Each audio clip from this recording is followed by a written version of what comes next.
Hey everybody, my name is Patrick Doty, and I'm here to show you a couple different reviews for some of the gear that I own. So Dynamic Earth buddies, miss you guys, wish I could be out there in the wilderness with you. And if anybody lives in the Springfield, Nixa, Branson area, anybody in the Ozarks or up north in Kansas City, be sure to go to Dynamic Earth and let them hook you up with all the gear that you need. They've got everything. Everybody who works there knows what they're talking about, so make sure and check them out. And to my world racers, Q Squad, excited to meet you guys. Just a couple weeks for training camp and actually launch on the race in less than 2 months. And so I'm going to talk about some different gear that I've been able to use and test out, and hopefully that can help you in some of your decisions on some of the gear that you might buy to take on the race. So yeah, I'm excited, and let's get going. Alright, I hope you guys can see me okay. I live in downtown Dallas, and about this time the sun begins to reflect off of all the skyscrapers, and I don't have good ceiling light, so this is going to be the best light that I can get in here. So I'm sorry about the glare. Hopefully we can get around that. So one of the products that I'm really excited to review for you guys is going to be the Lost Ranger 15 degree bag made by Big Agnes. Big Agnes is an awesome company. They make fantastic tents and they make fantastic sleeping bags and a number of other things as well. I've actually owned a Big Agnes Lost Ranger 15 degree bag for years, and I've used it all over the place. In the Appalachians, the Boston Mountains, the Ozark Mountains, the Andes of South America, the Southern Alps in snowy New Zealand. And just to say that, to show the versatility of the bag in different climates, it keeps me warm, but it also can keep me cool in the warmer climates. Just a hint on the degree ratings of different sleeping bags. You notice that there are 10 degree bags, 15, 25, 30. Just note that those are survival ratings. So I have a 15 degree bag, but that's not going to be a comfort rating. If you want to know what the comfort rating is of a bag, you want to usually add about 10 to 15 degrees. So if I take this bag and I go out and sleep in 15 degree weather, I'll live, but it's not going to be the most comfortable thing to sleep through. So you want to add 10 to 15 degrees. So with a 15 degree bag, you're going to be comfortable and warm in about 25 to 30 degree weather. So just know that when you're looking for a sleeping bag. Okay, so I really hope you guys can see this okay. This is the Big Agnes Lost Ranger 15 degree bag with DownTech. This is a long regular because I'm 6'2", so I need the larger one, but they have them in, of course, the regular sizes. Cool thing about this bag is it is a mummy bag, but you'll notice that in the bottom it is a box shape, but it's a lot larger than the typical mummy bag, so you have a lot more room to move around. But it still compresses to a really small size, and it's very lightweight. Okay, so I wanted to show you a close-up of the hood of the bag. It's a pretty large hood. There's a lot of room, and it's important to note that the hood has the same full insulation as the rest of the bag. And a lot of sleeping bags actually don't. They either have no insulation in the hood or only some insulation. The Lost Ranger bag has full insulation in the hood, which is important to know. And it also has an insulation barrier. So if you are in cold weather and you have to wear the hood, this will surround your neck so no cold air is going to get inside the bag. And it has a drawstring that can be reached on the outside and on the inside to completely close the hood. So it will, I've tested out, it'll close completely, so there's no room for air to get in. Along the zipper, there is also a, hard to see this in a video, there's also a separate barrier that's completely all the way down the zipper line, so there's no cold air that's going to seep into the zipper as well, which is a big complaint of a lot of people in their different sleeping bags. So this bag is pretty airtight in cold weather. You're not going to worry about losing any warmth or insulation. Inside the hood, there is also an integrated there's an integrated pillowcase. and it's a pretty good size. You can see the slit is in the bottom here that you can put a pillowcase in. Big Agnes makes an inflatable pillow that fits in here, and then there's a memory foam that will wrap around it. I don't like to use inflatable pillows because cold air will get into the pillow, and it's just not very pleasant on the face, and it also can develop mildew. So I like to use a pillow made by Quixote.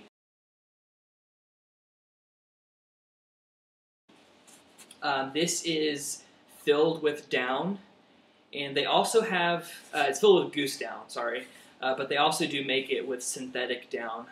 The goose down is just a lot more comfortable. This is the actual pillow. Then it comes with a pillowcase that wraps around it. You don't really want to wash a pillow this size that's made of down because there's just not a lot of insulation in there. It wouldn't be worth washing it, so it's good to have the pillowcase. It's a small pillow, but it still has a lot of comfort, and it lifts your head a pretty good space off the ground. So this is a really great pillow, and it compacts really small. So if you get a compression sack, then you could get it really small and not worry about wasting a lot of space in your pack. So I wanted to really test out the DownTech technology in this bag, the water-resistant down. So I put it through a few tests already. I left it in a sauna for about 3 hours with hot steam. And after those 3 hours, the bag was completely full of moist on the outside, which is going to be expected of any type of bag. You wouldn't be able to avoid that. But on the inside, it was completely dry, and it was still warm, and it didn't lose any insulation, meaning that it didn't flatten out at all. It was still very fluffy, full of the down. The down didn't clump in any places, which would not have happened if it were a regular down bag without the treatment of DownTech. Another test that I did was laying it on top of a puddle of water with no sleeping pad in it, and then pouring water on top and letting it sit for a little bit. And same thing, the water was able to just brush right off the top and dry off of the bottom, and I lost no insulation. I also laid in it while a friend poured some water on it, and I didn't feel clammy inside the bag. The inside of the bag didn't get colder. It was still dry. And so I just wanted to show you just a quick demonstration of the bag. Hopefully you'll be able to see this pretty well. I'm just going to use the foot of the bag here. And I just have a little bit of water because I don't really want to make a huge mess. But I'm just going to pour some water on the bag there. And you can see that it's made quite a bit of a puddle. So I'm just going to sit there for a second. You'll notice that the water the puddle's not getting any smaller. That's because the bag's not absorbing the water. So it's just staying on top. So it has a water-resistant shell as well. That's really important to know. Some down bags don't have that, although most of them do now. So I'm just going to leave this sit for probably about just 15 minutes, and then we'll come back to it and look and see how it went. Okay, so I know I said I would leave the water on there for about 15 minutes. I actually left it on there for about 23 minutes, I think, somewhere close to 25 minutes. And I went ahead and dried it off, and just for the sake of being able to pick it up and show it to you a little bit closer. You'll see I dropped the water right about this area.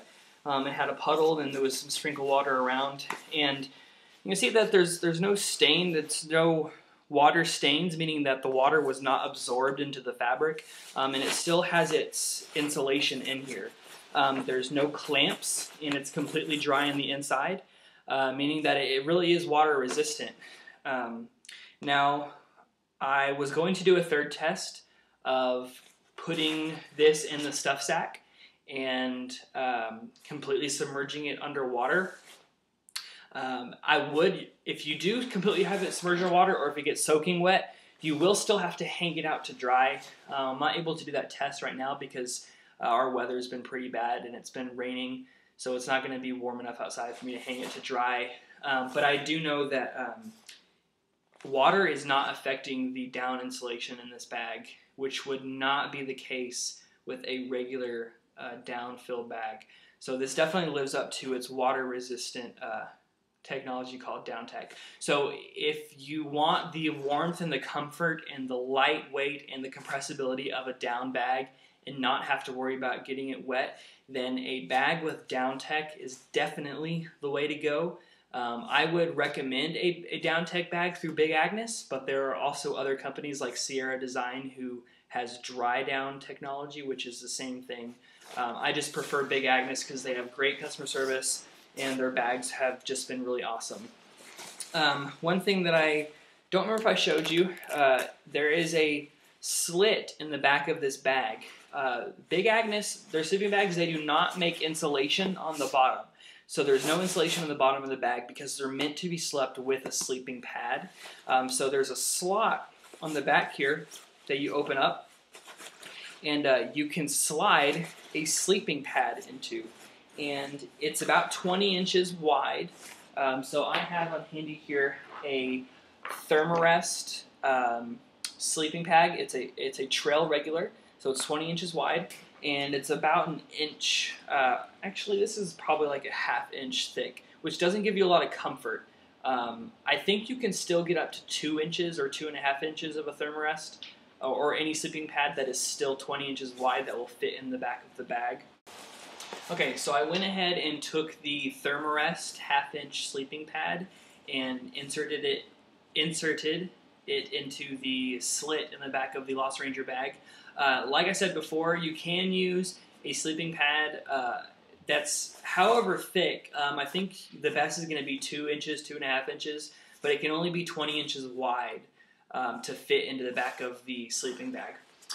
So I inserted the Thermarest, and so you'll notice that it completely goes all the way down to the bottom of the bag. So you won't be sliding anywhere in the middle of the night. And so you'll see that it sticks out here a little bit, and that's because you want to be able to have your hood, your head on the sleeping pad when you're sleeping. But there is an extra flap here that folds over the extra space. So then your sleeping pad is not exposed anywhere. And then there's a little Velcro latch here. And so then it's completely covered. And then the cool thing about this, if it's a inflatable sleeping pad, there is a little hole here in the corner where your sleeping pad is still completely covered, but it has room for the spout to stick out.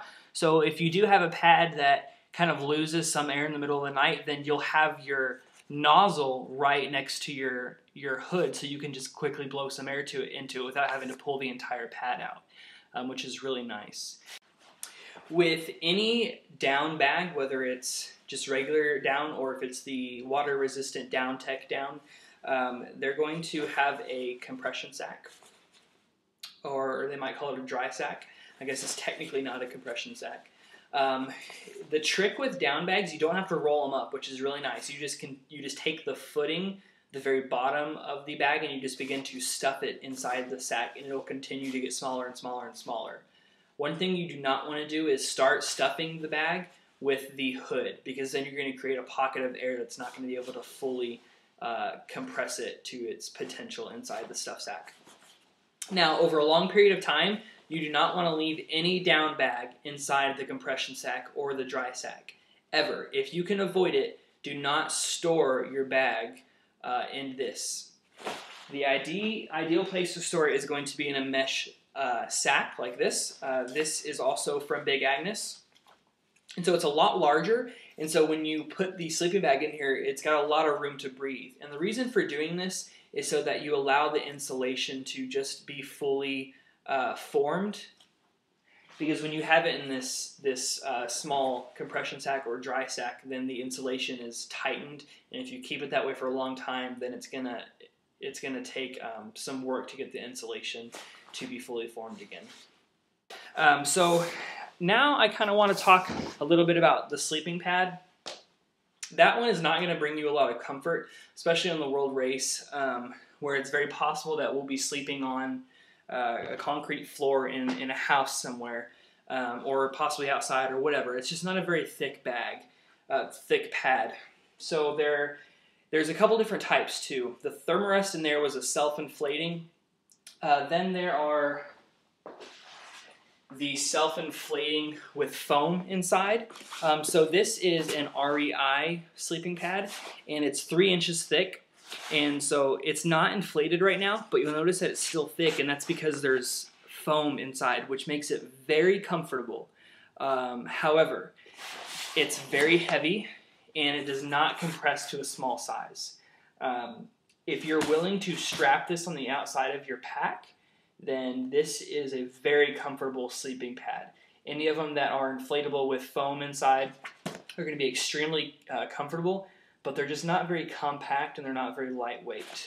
So I have chosen to go with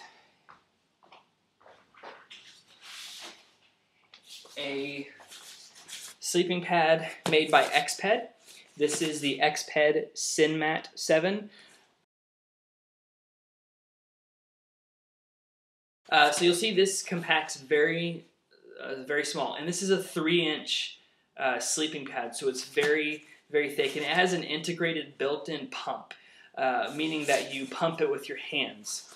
And now a lot of people who give reviews on these say that the pump is not very user-friendly, and at first I would agree with them. It's not very user-friendly, and it can take a very long time. The trick to these is that when you buy them for the first time, you're going to open it up, lay it out in a warm place if you can for 24 hours. You open the nozzle and let it just lay out completely flat for 24 hours in a warm place. The reason for that is it's going to separate all the insulation on the inside. So then at that point, when you begin to pump it, it will pump very quickly and under a minute, and it's very easy. If you can't store it in a warm place for 24 hours, then I left mine out for about 36 hours in just regular room temperature, and then after that, pumping it was very easy. It includes a repair kit, so there's a couple patches in here and glue, so if you do get a puncture in it, then it's easily repairable. This is very comfortable, so I would recommend this. Again, this is an Exped SynMat 7 with the built-in pump. Something that's comparable to this is going to be the Big Agnes Q-Core series. The only difference is that one does not come with a pump, so you have to buy a pump separately or blow it up yourself, which I would not recommend because you don't want your own breath inside a pad because it'll kind of ruin the material. So you can buy a compression sack that also doubles as a pump to blow that up. Now, you've probably guessed that I'm a huge fan of Big Agnes. That's one of the companies that I put a lot of faith into and that I've used a lot. Another one is Osprey. Osprey makes fantastic packs. And so I want to show you both my day pack and my hiking backpack that are both made by Osprey. I love Osprey because they have a no questions asked lifetime warranty. Any type of damage or any damage to the bag, to an Osprey product, they will replace it, no questions asked. You could tear it up yourself and ask them for a new one, and they will give it to you. They're a fantastic company. So this is going to be my day pack. This is the Osprey Metron 35-liter pack. And it's got the breathable frame, so it's very comfortable, and it's got pockets on the straps. And the great thing about this is it has a built-in rainfly. So this right here is where the rainfly is inside. So if I unlatch here, then this rainfly pops out that will cover the complete front of the bag and strap onto the back of the bag. So it's not a waterproof bag, but it does have this rainfly in there that's very effective. And there's a lot of room in this bag. It has a sleeve for a laptop with a little bit of insulation inside the sleeve, so you know your laptop's going to be protected. Although I would still recommend to have it in a neoprene sleeve or something like that if you are bringing your laptop. So there's plenty of room in here for your day pack stuff. Okay, now I wanted to show you my hiking backpack. I own an Osprey Aether 60 liter bag, and I always keep it inside an Osprey air porter.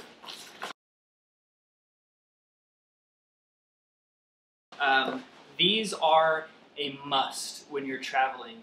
A lot of airlines do not want to have the straps being loose all over the bags because they're afraid it could get caught in the conveyor belts, and it's just messy and annoying, really. And I just keep it in this air porter all the time just to keep it clean. Keep in mind that the Osprey brand of the air porter only has one single strap, meaning that when you're carrying it around and it's 40 pounds, it's extremely uncomfortable. There are some on the market out there. I think Sea to Summit maybe makes one that has 2 straps that fold out of the air porter, so you might want to look for that. This is very uncomfortable, but I don't mind too much, but I know some people might mind. And this air porter folds up into itself into a bag. So let me just take my bag out here.